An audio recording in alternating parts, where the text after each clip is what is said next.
Okay, folks, today we're going to talk about the hydrologic cycle. Root word there is hydro, meaning water. So we're talking about the water cycle and storms and how those are a part of the water cycle. So in this image of Earth, we can see several developing tropical systems. So we've got a tropical storm right here, and we've got a hurricane here, and a tropical storm over here, and a hurricane out in the Eastern Pacific that's headed that way. Why so many hurricanes?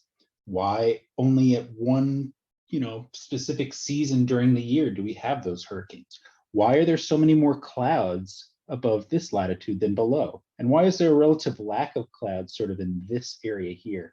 If we looked all the way around, we see that there's a desert over there. So how's that related to where there are clouds and where there's water circulating and how air is rising and falling? I'm going to talk about all of that today. We're going to start by talking about what reservoirs and fluxes are in the hydrologic cycle, what those words mean and how we determine them, and how we can use them to figure out how long water stays in a particular place. Then we'll talk about weather and climate, just a very brief introduction to it, especially to the weather side of things. And then we'll talk just briefly about hydrology-related disasters, in particular hurricanes again. So what are reservoirs and fluxes?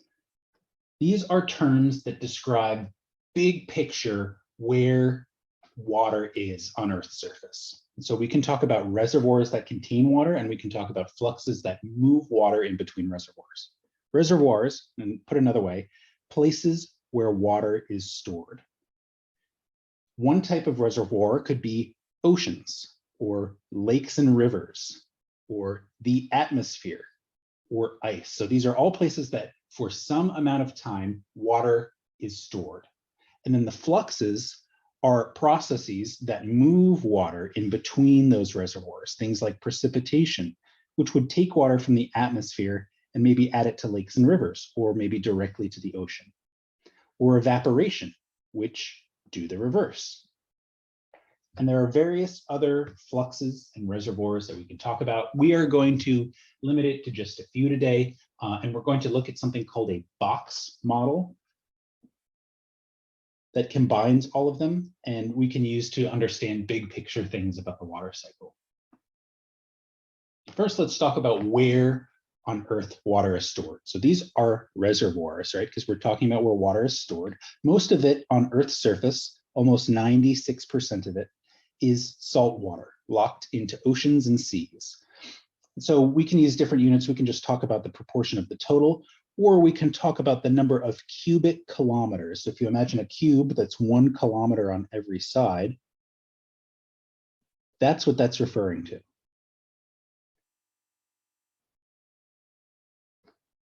Kind of hard to wrap your head around, but it is really just difficult to wrap your head around just how much water there is on Earth's surface. That there are more than 1 billion cubic kilometers of water on Earth's surface is kind of mind-boggling.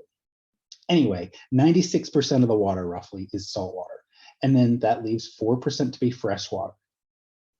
Most of that fresh water, though, is locked up in ice, almost 3% out of the whole 4%. So that's nearly 3/4 of all fresh water is stuck in ice, mostly in the ice sheets that are in Antarctica and Greenland, and then also a little bit locked into other glaciers. For the most part, this is where that fresh water is stored, followed by underground water. So water that we could access with a well, say, that counts as underground water. And that makes up most of what's left, right? So 2.97 plus 1.05% is going to get us nearly up to this. It's going to be up to 4.02%. So really that leaves very, very little water for the atmosphere, for lakes and rivers, and for the biosphere at any given time. A really small amount is in surface water. 0.009% of all water on Earth's surface is in lakes and rivers at any given time. But it gets replenished rapidly, mostly by precipitation and then addition by groundwater. And so the fact that there's very little water in here doesn't mean we're going to run out of lakes and rivers. It means that they are replenished quickly. And so the water that's in them must circulate through pretty fast.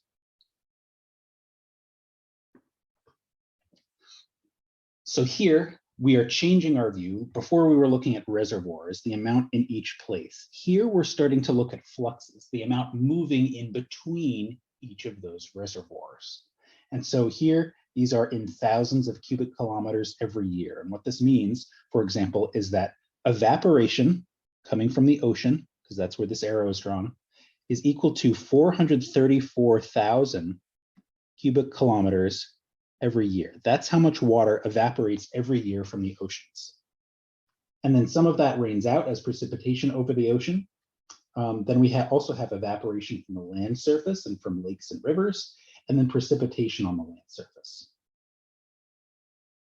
So just looking at these numbers, it might look like there's a bit of an imbalance. Like, where's the extra water going? More is evaporating from the ocean that's raining into it, and then more is raining on Earth's surface than is evaporating, at least the solid surface, right, the land surface. More is precipitating onto it than is evaporating. So where is the balance? Well, the balance must come in the form of another flux. That means that we must take that extra 36,000 cubic kilometers every year, take it from the land surface and move it to the ocean. And that's so that we can balance the total amount of water present in each spot. So that means that runoff is going to both balance the evaporation and precipitation on the ocean with the evaporation and precipitation on the land. It means that 36,000 cubic kilometers every year are going to go run off the land, mostly by way of rivers, and re-enter the ocean. This gives you just a general sense of how much water is moving in between each of these spots, just how much is moving via evaporation, via precipitation, and via runoff there. The important thing that I do want to point out is that in a cycle like this, that the inputs really have to balance the outputs on a long time scale, or else you're going to end up accumulating over and over extra water in one of these places. And for the most part, this cycle stays balanced, at least on long time scales, over large distances. So here is our box model where we combine the reservoirs in blue with the fluxes in green, and we can start to look at all of the numbers in one spot. So these numbers now are all in thousands of cubic kilometers. In the reservoirs, that's just thousands of cubic kilometers total. And in the fluxes, because those are rates, it's an amount moved every year, thousands of cubic kilometers per year. So, right, it looks like, okay, well, 107,000 cubic kilometers per year leave the atmosphere to surface water by precipitation. So doesn't it seem like we should run out of water in the atmosphere pretty fast? Well, not exactly, because we're adding more at all times from evaporation from these places. And we can start to use all of these numbers to calculate something that we call the residence time. That is the amount of time on average. This is definitely an average. Water can be longer or shorter in each of these spots, but it's the amount of time water stays in one reservoir. So the way that we calculate that is we take the amount in that reservoir, and then we divide by the total flux in or out. So to figure out the residence time in the oceans, we would have to calculate, okay, we have the amount in the oceans, and then we'd have to know the total amount coming in, that's 398 plus 36, or the total amount going out. In this case, there's only one outflux, and that's evaporation. So it should give you the same number if you do that. Let me give you a little analogy to wrap your head around here. An analogy for residence time would be the amount of time that you're traveling. So you've got a distance, which is sort of like the reservoir, and then you've got a rate that you're moving, which is sort of like the flux. If there are 180 miles in your trip, you average 60 miles per hour, how long does your trip take? You can probably eyeball that and say, okay, that's going to take us 3 hours. But to figure it out with any numbers that you have, what you would do is divide length of trip divided by the rate of the trip.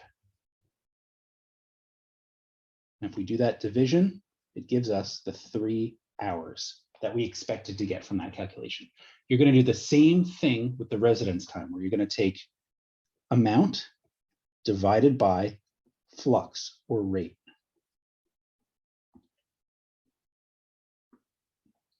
So let's see if we can calculate that for some of these reservoirs. What is the residence time of water in each reservoir? So give it a try yourself with what we just described, and then come back and we'll talk about it.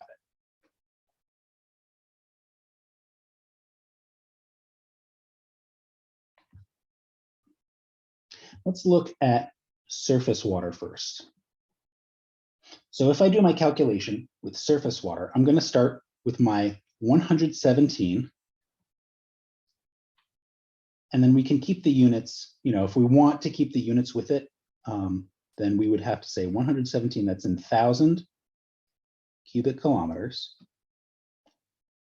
And then we need to divide by the flux. And so we could either use the influx, and this has one influx, so that's probably the best to use, or we can add together both outfluxes. They should give us the same number. So 71 plus 36, just to check, does equal 107. So that works. We can use either one, but we have to make sure we use the total in or the total out. So if there are multiple arrows, you got to take account for all of them.